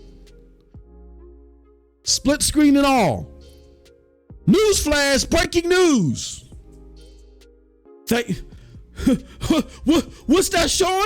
Breaking news. They found the competent technology to fill the gap so you can play, what's it called? So you can play Baldur's Gate 3 on your Xbox day and date with PlayStation. What is it? GFN, baby. GFN, baby. It's jingling, baby. Go ahead, baby. It's GFN, baby. Go ahead, baby. It's GFN, baby. Go ahead, baby. That's how you do it. Sign up to GFN Ultimate or sign up to GFN, buy Baldur's Gate. You can play it now. You can play the early access now. It gives you about 5 to 8 hours. Play it now. And then you'll have it day one. That's the only way you're going to do it. Why? Because they are hamstringing people to support the S for the least selling the least saturated ecosystem out there. And Larian's proved it. This just isn't feasible. This isn't sustainable for us. It'll come to your platform when it's ready. We're going to launch on PlayStation first. And the simple fact that you guys are technology buffs over there. Like Microsoft has what they call master engineers. They have some of the best engineers in the world over there. The fact that we keep running into this. It's not an incompetency due to those engineers. It's incompetency to leadership. Because at the end of anything that's implemented, there's supposed to be leadership there that says, don't do that. It's going to cause that. Yes, you have to do that because we need this to do this. It isn't there. So instead of making the necessary replacement, which is really one, instead of making that replacement and getting better leadership in there, well, maybe there's a couple more that can go to, but instead of getting better leadership in there, you try to divert the whole industry to fit the poor leadership.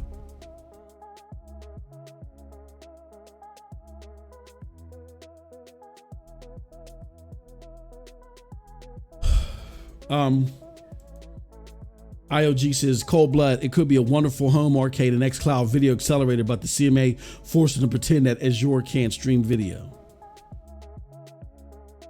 He said, don't tell them they can play early access now. Yeah, exactly. They don't know, but they want to comment on PlayStation gamers who, again, don't know how much of it's true, but reports are saying that they're the main ones that bought the Divinity games, or Divinity 2 at least. Let me not overspeak.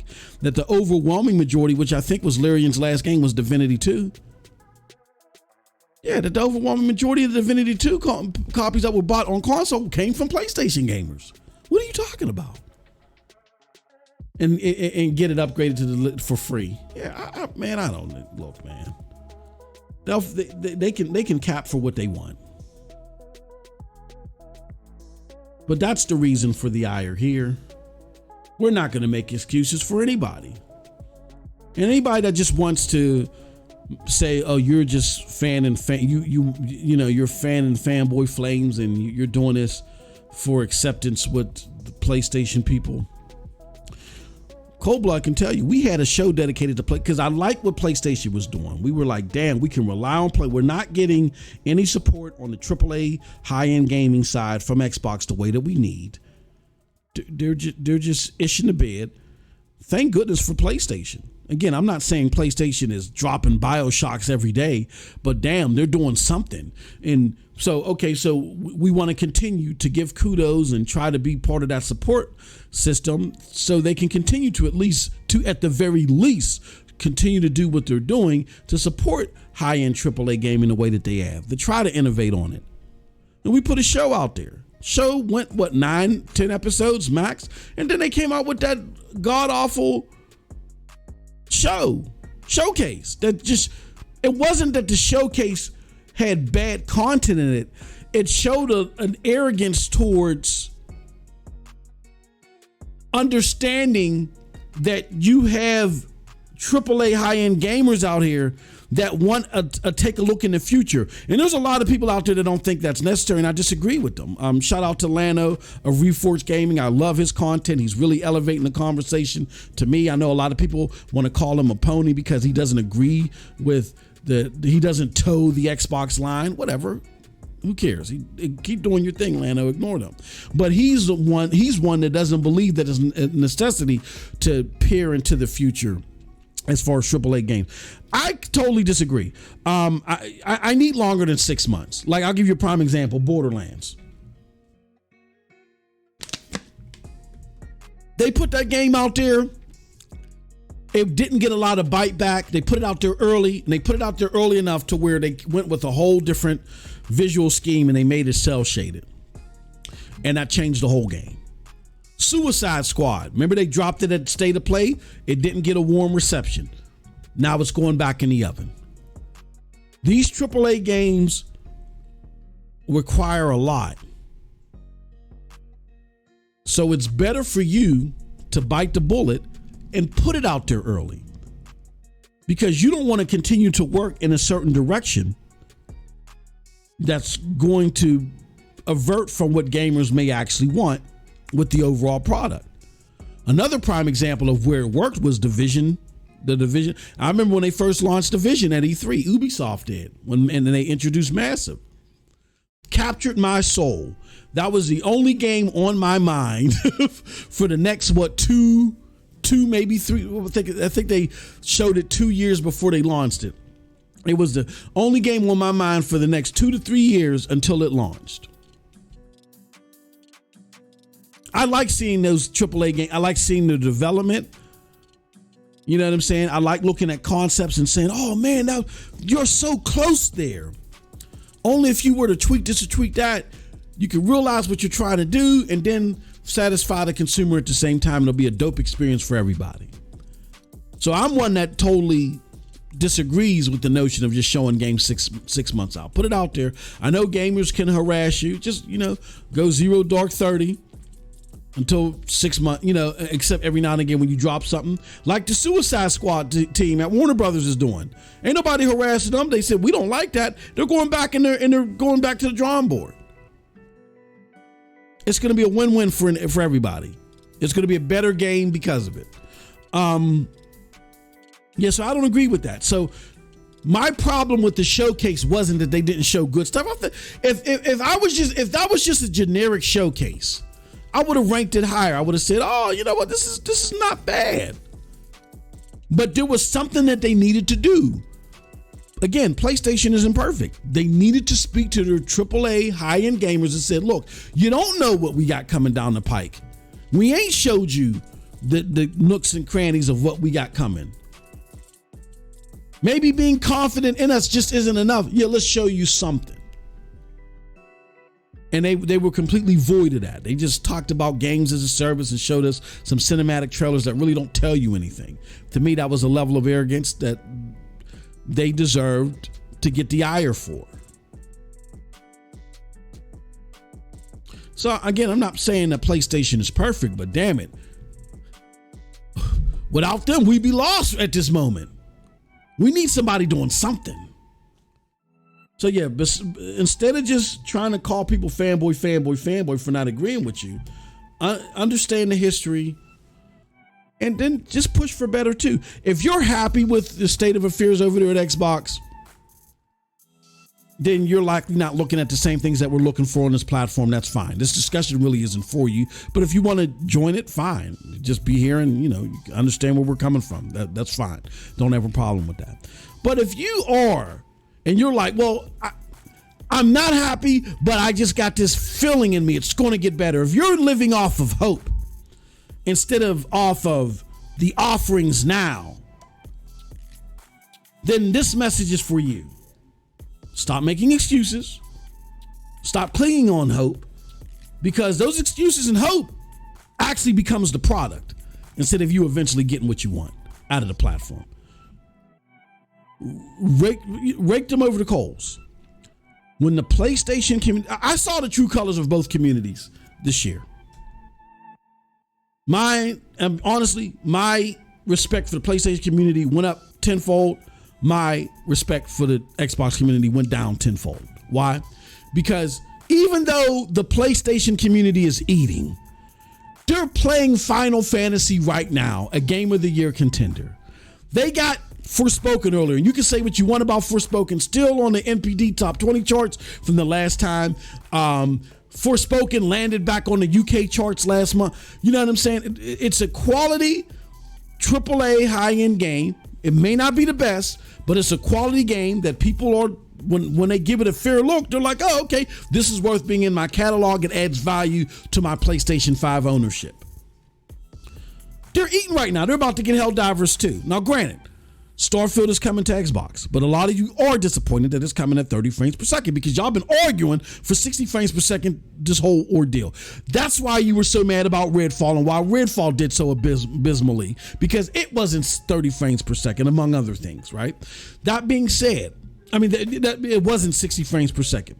That being said, if you're tolerating all that and you're not speaking out against all that because you simply expect things to get better, look at what the PlayStation community did this year. They are eating. They're at the top of the mountain, and they still raked PlayStation over the coals. You had staunch PlayStation creators that said, if this was Xbox, y'all wouldn't be excusing this. They were using your rhetoric to explain their disappointment with the showcase. They put PlayStation in the hot seat. What do you guys do in response? Some people tried to speak out and then they were shamed into it.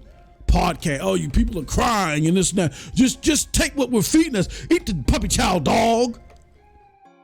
That's why I went down tenfold for y'all and went up tenfold for the PlayStation community. So even though we canceled the show, even though we're moving in a different direction, I can respect it, but that's why I gave King Thrash the kudos. I'm not in that same camp of, that they may be in, but I'll give respect where it's due.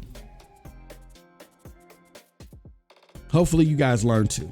All right, that's it for this part. Let's see here.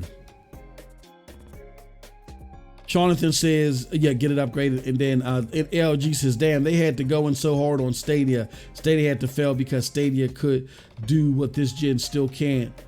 do in 20 without hardware. Yeah, with the 60 frames per second. Yeah, that was one of the biggest driving points. We just needed Google to hold out a little bit longer, and they didn't. It's a shame. Shame on them. All right, let's get on to our next topic, which is Final Fantasy 16 versus Street Fighter 6. And I want to put this out there because there are these false narratives. Oh, hold on one second.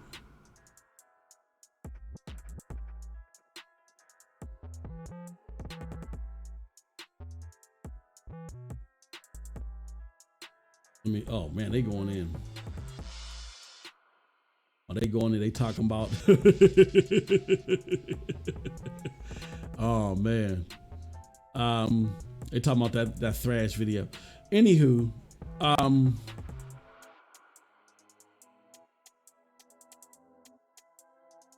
let's see here. Hold on one second. How come I can't find my link? I thought I had my link up here. So I want to put this up here. And this is a tweet that we sent from the MM2K Hard Knock Digital Culture account. And on that account, we say this. When AAA titles get great reviews, global gamer accolades, and fast success, it should be celebrated. That way, those building their AAA games see the incentive of servicing the demographic. Leave it to fanboys and zealots to undermine that. Even the second week drop, Convo is a farce. And what am I talking about? Excuse me. Well, in the conversation that I was having about, because I saw something on Twitter that was just ridiculous. It said, somebody had said 3 million players on Minecraft Legends. 3 million players, meaning 3 million people didn't buy the game. Possibly, it was the same 3 million that were already on Game Pass, so you can't say that it helped grow revenue. You know, I mean, I'm not saying that people didn't buy the game, but who's to say only 100,000 bought the game and the other 2.9 million didn't just play? Like, you know what I'm saying? Like, we don't have sales numbers because Microsoft doesn't release them. So we don't know how many people bought the game. It could have been 2.9 million people that played it on Game Pass that already had Game Pass, and only 100,000 people bought it over the multitude of platforms that it's on. Now there was a point in time to where it was the number one seller in Japan, right? So maybe 85,000 of those were out of Japan. Who knows what the sales numbers are? And the reason why I say sales numbers are important is because sales are guaranteed adds to revenue. Just because you have 3 million players, that does not mean that you gained in revenue. It just means that 3 million people played it. Was it 3 million people that already had Game Pass? Because if it's 3 million people that already had Game Pass, you didn't gain anything from that. They already were paying into the service. So Minecraft Legends did not add to additional revenue. Now you may argue, well, the addition of Minecraft Legends they were going to let the service lapse. Where's the evidence of that? Where's the data that shows that? It's so iffy when you're dealing with these subscription services. And again, we just don't know, because they're only putting player numbers out there.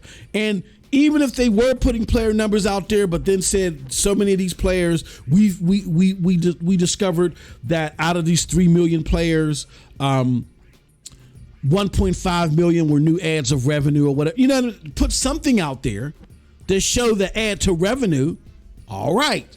And they were considered add to revenue because Minecraft Legends led to them retaining the service. Minecraft Legends was a sale. Minecraft Legends, they bought DLC. You know what I'm saying? then we consider. But 3 million players can mean anything.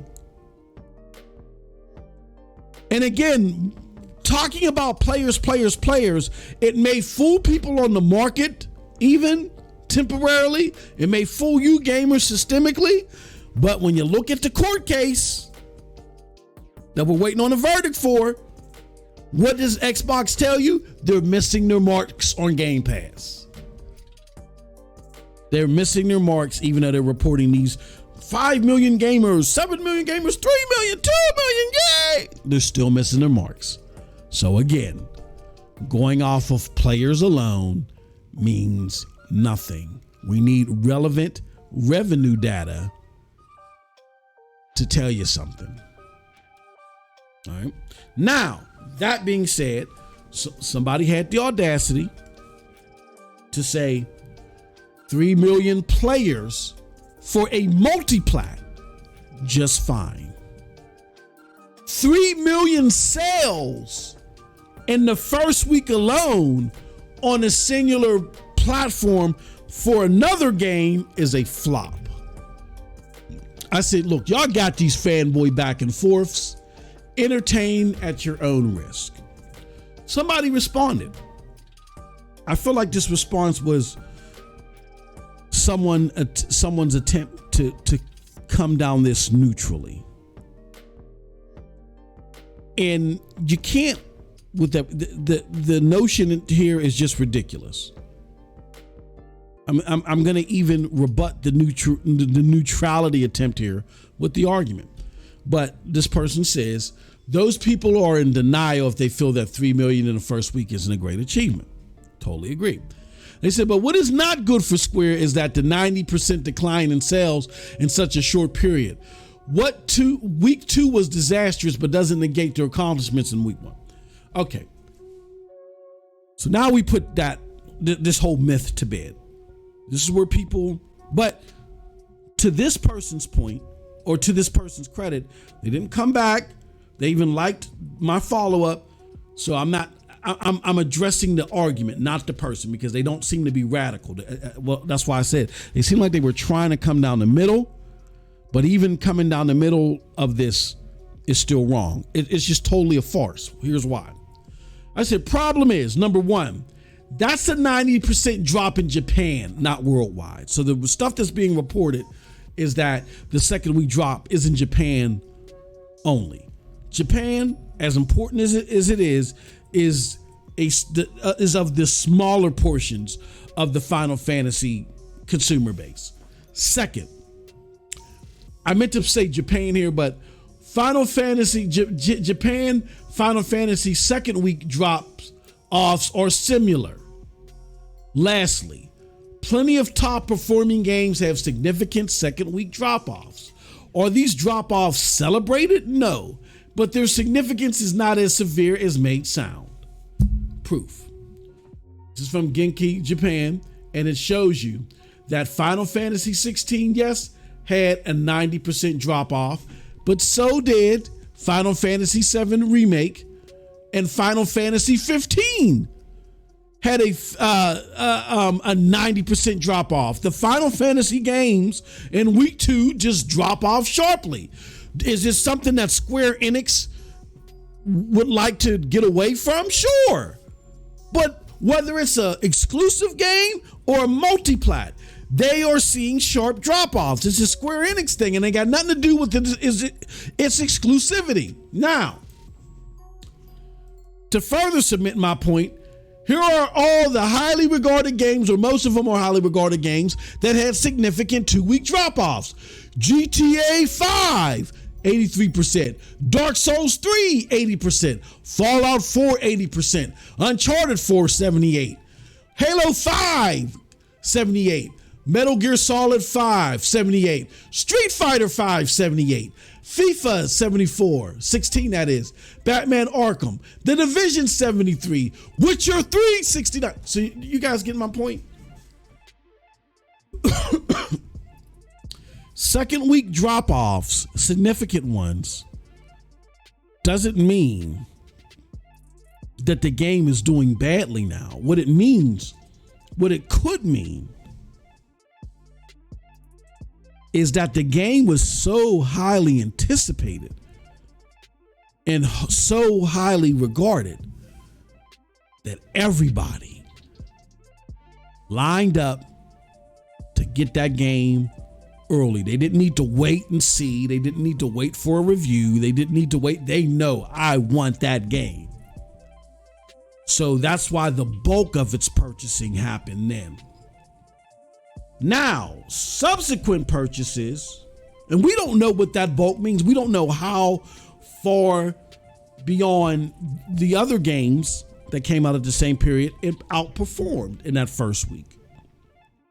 But it did it to the tune of 3 million, which is a lot. And for the simple fact that the PlayStation 5 has only 35 million install base of 35 million, that is significant.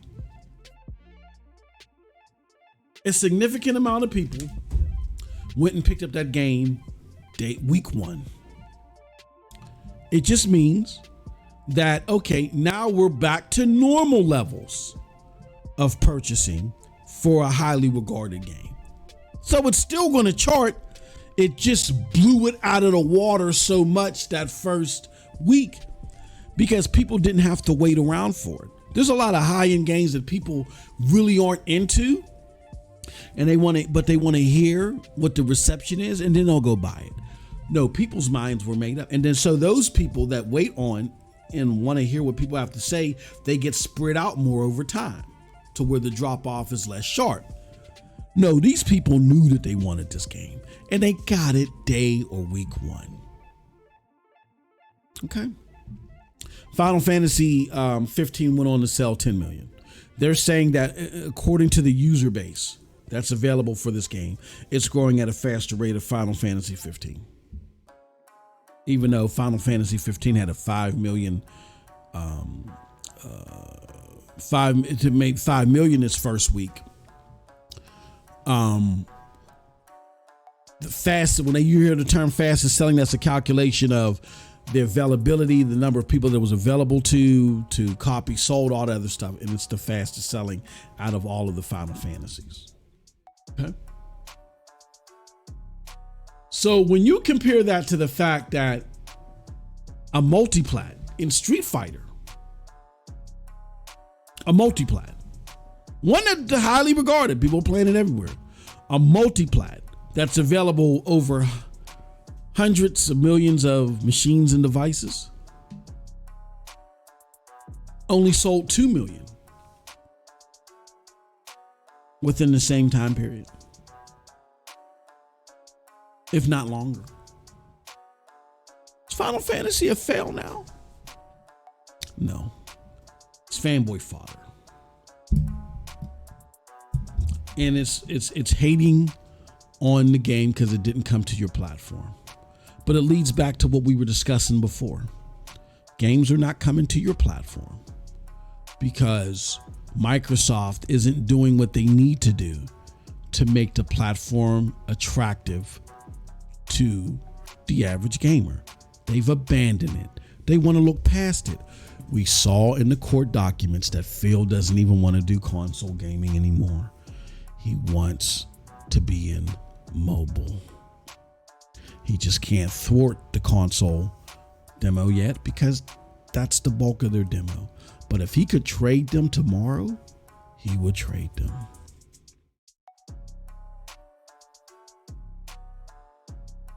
For the mobile market. That's why Xbox gets the ire that they get. They're trying to abandon console.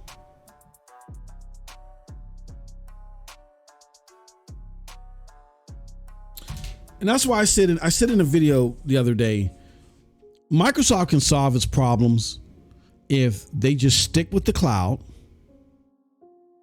They ride out the rest of this generation, but they slowly but surely just start focusing on becoming a publisher. If they focus on becoming a publisher and just stop, trying to, just put things in Game Pass day and date, and then stop trying to, hold content back, then people will accept their acquisitions. They'll have a cloud service. They'll make the cloud service honest, because they would have, if they would have done that, you know what I mean? But that's where they messed up. They're trying to keep that evangelist wing of Xbox satisfied as much as possible, because they're fearful, because they've been selling them hopes and dreams for so much, and that's been the bulk of the juice that drives their revenue, and they know that, because they were hoping that the fanboys and the zealots would evangelize xCloud. Despite its shortcomings, they would evangelize it because it had Halo on it. And because they thought that evangelism would be so great, they built their whole marketing strategy, their whole the whole platform strategy around that.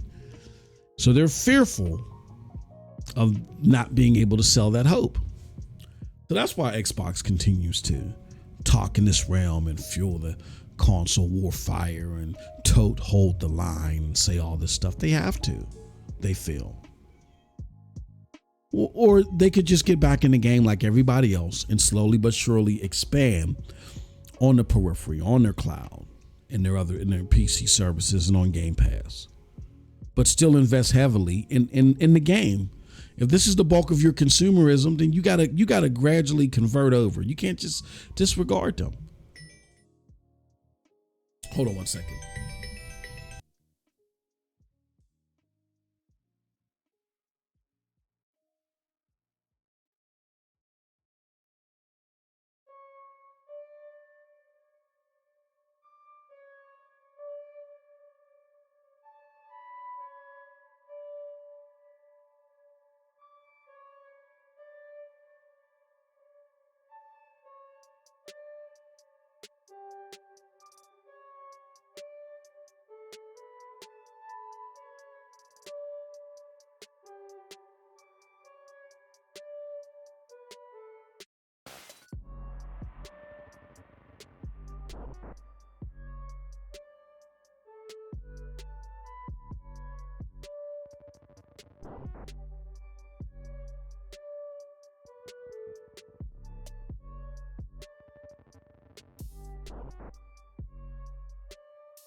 Sorry about that, y'all. We're gonna close out right now because I got to take care of something. I'll get to the GFN piece later, but I really urge you guys to check it out. I really want to talk about that, but we'll get to that point later. We're already over the 2-hour mark. With that said, I appreciate all of y'all. Thank y'all so much, and until next time, have a wonderful gaming day. Peace.